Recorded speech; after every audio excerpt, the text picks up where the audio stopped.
Hello, welcome to the Happy Families podcast. Today on the pod, it's a Doctor's Desk episode.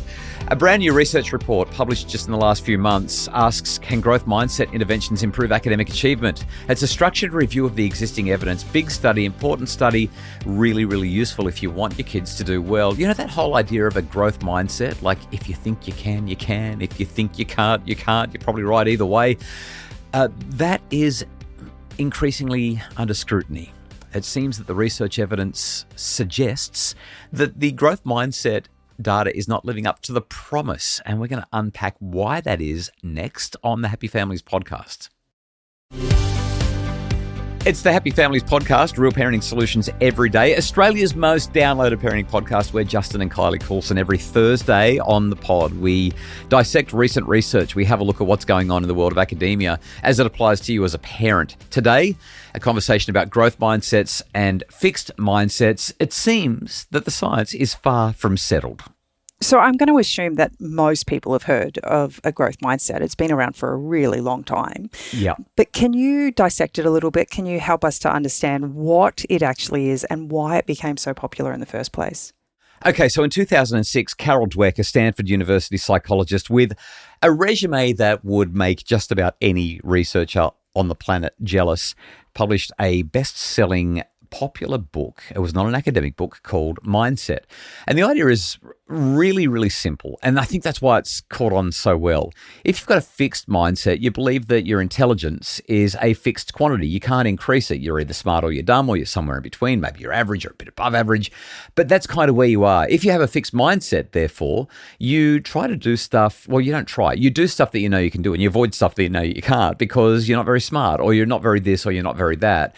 And we have fixed mindsets about all kinds of things. Maybe it's our physical ability, our capacity to make friends. Some people say, oh, I'm an English person, but I'm not a maths person, right? So that fixed mindset idea is I either can or I can't. There's no in between. My brain doesn't work that way. Oh, the cross country's coming up. We're going to leave that to your friends to do the cross country. We're not runners in our family. We're readers. It's that kind of idea. Yeah, but then you've got people who know that they're not good at something and they're not actually interested in improving, but they're willing to give it a go. Right. And so where does that fit? You'd normally call that a growth mindset. So a growth mindset is no matter how intelligent you are, you can continually improve your intelligence. You can build your intelligence. You can become smarter. Your brain is like a muscle. So if you go to the gym and you lift muscles, your muscles get bigger and stronger and your brain works the same way. Fixed mindset says, no, you've either got muscles or you don't. Growth mindset says, you've either got brains or you don't. Well, no, growth mindset says you might not have them now, but you can learn the stuff and then you will have them. So the idea behind growth mindset is really optimistic. It's this concept that just because you can't right now doesn't mean you never will. The most important word in growth mindset research is yet. I can't do it yet. Okay, so you're telling me that it's not true. No, is that what you were about to tell me? No, that's not what I'm telling you. Okay, all right. Well, But a brand new research paper has thrown some pretty cold water on what has been a red hot topic for the last 20 years. So there's no hope. That's not what I'm saying. That's not what I'm saying. Okay, all right. Well, you've read this new comprehensive review. It is comprehensive. What does it actually share with us? What did you find out? Okay, so first off, let's just get the details right. This was a paper that was published by Carolina Ghazmuri from Durham University in the UK. It was published in the Review of Education late in 2025. And this is a really comprehensive review. She's gone through a very, very rigorous search, screening and evaluation process, looking at the evidence from growth mindset interventions. She found 24 studies. All of them were randomized controlled trials, which is the gold standard that we're looking for, focused on growth mindset of intelligence interventions for school-aged children. And those RCTs, those randomized controlled trials, had to include output measures for academic performance. And here's the headline. I don't want to bury the lead. Their findings showed that the strongest studies, the ones with the largest sample sizes, the ones with the least missing data, the ones with the highest data quality, showed either null or very small effect sizes. Those effect sizes ranged from a Cohen's d of negative 0.01 to positive 0.065. There were some concerns around conflict of interest bias. There were some negative and null results that might still be unpublished. There were 4 evaluations with a high degree of trustworthiness and no conflict of interest. And among those, 2 studies showed no discernible impact of growth mindset interventions, and another 2 showed a very small impact. That's the science speak of what the research report showed. Okay, so I've got 2 responses to that. The first Right. one is, I think I can. Yeah. If I think I can, I try, right? Yes. So I don't understand how there was such little variance in the outcomes. Because if I don't believe I can, classic example, I really struggled with maths, and I still do. It's not a strong point of mine. And I actually had a teacher in grade 10 who just looked us all in the eye, and he said, it doesn't matter who you are, where you've come from. If you want to do well at maths, he said, you can get an A in my class. Yep. I still got a C minus or whatever. Yeah, right. And then there's that argument, well, if you just did the work, then you would have got the A. And some people are like, no, I'm doing the work. It's just not working for me. Yeah. So that's my first response. Yeah. So I'm really struggling with the fact that there was such little variance. But you kind of mentioned this whole Cohen's D of 0.065. Yep. What does that actually mean in the real world? Yeah, what are you talking about? Very, very science speaky. So basically, Cohen's D, a guy called Jacob Cohen invented this thing called Cohen's D, and it theoretically ranges from negative infinity to positive infinity. But in practice, in educational research and in psychological research, you typically see values from -1 to +1. So, and most of those values will fall between 0.5 and -0.5. I'm going to keep you awake here with just one more thing. A small effect size is 0.2. A medium effect is 0.5. A large effect is 0.8, right? So if you're getting a Cohen's D of 0.2, you're going to be like, oh, yeah, I guess this is making some difference, but it's not really a big deal. The growth mindset review that I've just talked about was from 0.01 to 0.065. To put that in perspective, 0.065 is about 1/3 of what Cohen said is a small effect size. So this is a third of small. Negative 0.01 means there's no effect, there's no impact, there's nothing at all. So researchers obviously recognized this. Yeah.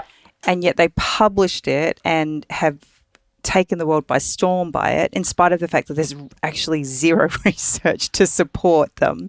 I mean, is this not controversial? Yeah, it is controversial. And I mean, I've got a conflict of interest here as well, because I travel the country and I give talks on this very topic and teach teachers about how growth mindset works. And I teach them about everything that they don't know about growth mindset, because everyone thinks they know a lot about it, but they actually don't. And so it's really tricky to stand up in front of a bunch of teachers and talk about this when the research is questionable. Now, I've got some theories about it, and we'll talk about that in a sec, but that's the main thing. The other point that you raised is, but what about yet? What about I think I can? What about the little engine that could? I'm a huge believer in it. Whether or not the science is picking up, and this is the critical thing, is the science sensitive enough to pick up movement? Are we using the right measures? Are we doing this the right way? I just know that when I've got somebody who's standing beside me saying, I think you can, or if I'm saying to myself, I think I can, I usually go further and do more than if I'm thinking, I think I can't. If I'm on the bike and I'm on my own and I'm going up some stinking hill and it's hard and I literally feel like I'm about to fall off, the only way I get over that hill is I literally scream at myself and say, Kylie, you can do this. Right. You've done this before. Yep. Get over the hill. Yep. But if I don't, then it literally, I honestly think I'd fall. Like the belief that if you do stuff, if you keep on trying, you'll get better. That's got to count for something, right? It has to. It has to. And so therefore, I think that there are some. But how do they challenges. measure that?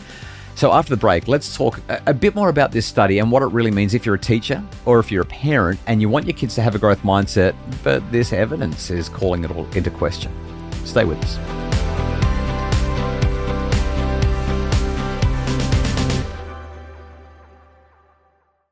We're back. It's the Happy Families podcast. Today, a doctor's desk episode about whether or not the research evidence is going to be useful, supportive, or worth doing anything about at all when it comes to this growth mindset stuff that everybody seems to love, but doesn't seem to work when you look at the data. Well, you've already shared that you go into schools and teach this. So this is a really tricky and probably quite controversial, but because mindset is everywhere. Yeah. Especially in our education systems. So what should schools do differently based on this research? Here's the way I see it. The mindset concept, when you run it as a whole school intervention and you say, we are going to sit down and explicitly teach kids this stuff, and then we're going to have a control group that doesn't get taught it, we're going to have a look at what happens with the grades. There could be any number of things that are going on here. School in and of itself is a controlling environment, and what happens in school classrooms in terms of the way feedback is given. And like one of the critical things in this area is the way we give praise, right? Carol Dweck makes a big deal about saying, make sure it's process praise, not person praise. Focus on the effort they're putting in, not the outcome they're providing. But if you look at the broader praise research, it says don't praise at all. I mean, it's really, really clear that praise is not a helpful thing when it comes to children and their achievement. So what I'm thinking when I look at this is they're doing these randomized controlled trials in the UK and in the US, and this is not the first research paper to call into question. But the school context matters, and the socioeconomic variables in the school matter, and the achievement standards of the students matter. There are so many variables here. It's so complicated. Well, I think even your family dynamics, right? Like the messages that you're getting at home. Yeah. So if I go back to that maths scenario for me, my teacher believed I could get an A, but I never believed I could. Precisely. And so no matter how many times somebody says, I believe in you, you've got the capacity, you can do this. If you're sitting there going, yeah, right, you're just saying it because you're the teacher, you get paid to do it, then you're not going to change your mindset. Teaching somebody the mindset concepts. I mean, we do this in our living room every Sunday with our kids, whether it's mindset or any number of the other things we try to teach our children about motivation, well-being, living a great life, being kind, being helpful, all that sort of stuff. Doesn't mean that they're going to believe it or do it. It takes a while for it to sink in. So you asked the question, what should schools do? This is the critical thing. No study has shown that there's any detrimental effects to teaching. I was about to say that. So if you look at screens in schools, there's a whole lot of studies that show that there are detrimental impacts from relying too heavily on technology. But there are no studies that are really showing, oh my goodness, this is making a huge positive difference. Yeah. With the mindset research, there are no studies showing that there are negatives. There are some studies showing positives and some saying it's not really doing anything. I would rather take my chances with something that has pretty much no downside, but potentially upside. And that's how I look at this. If you're in a school environment or if you're a parent, you're going, oh, so what's the point? What's this whole conversation about? It's as follows. There's no downside to teaching growth mindset. There's no downside at all. The research, I have never found a single paper that said, not only does this not work, but it's harmful. I've never found that. All I've ever found are papers that say, well, the upside might not be quite as up as everyone says that it is. It looks like there might be a neutral effect at best in some cases, but it certainly doesn't drop below neutral. So therefore, I mean, long answer, but don't stop doing it. So if the evidence was so weak, why do you think that growth mindset became so popular? Because it's so catchy. It's so easy to get your head around. It's that simple. Really?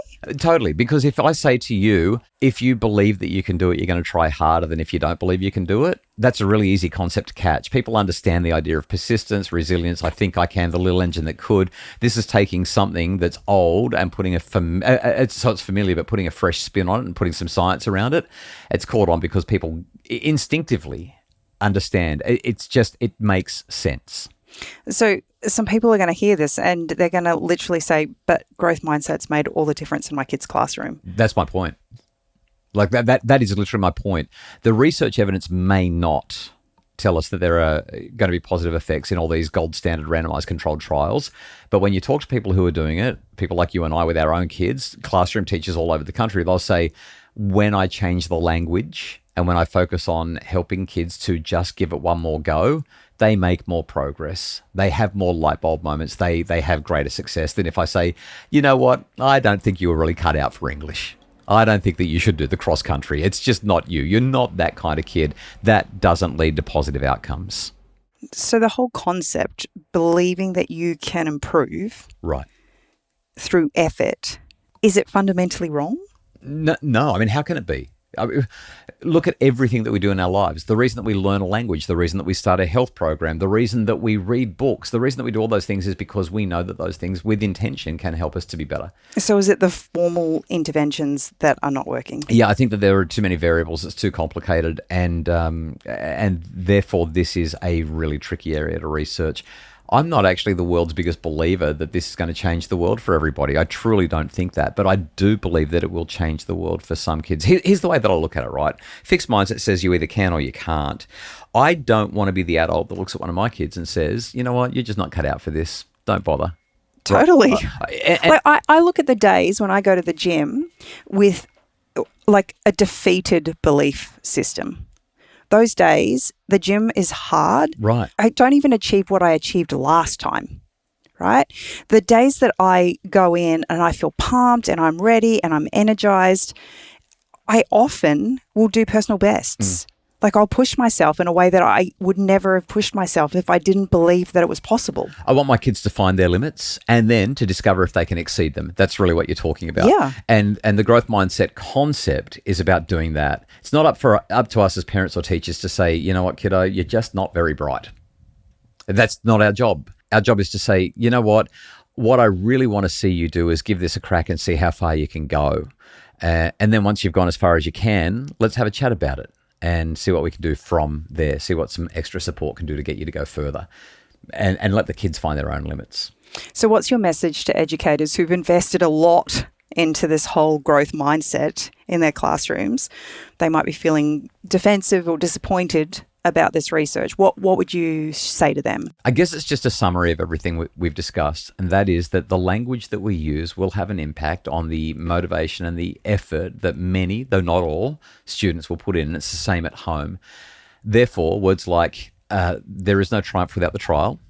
You can't do it yet. That which we persist in doing becomes easier for us to do. Not that the nature of the thing itself has changed, but that our power to do has increased. Those kinds of slogans, quotes, ideas, they count. Resilience doesn't feel resilient when you're in it. And as we foster that attitude, being in the learning zone, being uncomfortable and recognizing that because you're uncomfortable, the longer you can stay there, the more you'll learn and grow, that will lead to better outcomes. This should not be disputed. This should not be in question. It's just that some kids come from backgrounds where it's not showing up, and some schools aren't getting the results in the studies. The RCTs aren't always showing it. Doesn't mean it doesn't work. It just means right now that the evidence is needing refining. So that's it for our Doctor's Desk episode today. I'll link to it in the show notes for those who would like to get into the nitty-gritty of the research. Thanks so much for listening. We're back tomorrow with more on the Happy Families podcast, which is produced by Justin Rulon from Bridge Media. Mim Hammonds provides research and admin support. And for more info to make your family happier, visit us at happyfamilies.com.au.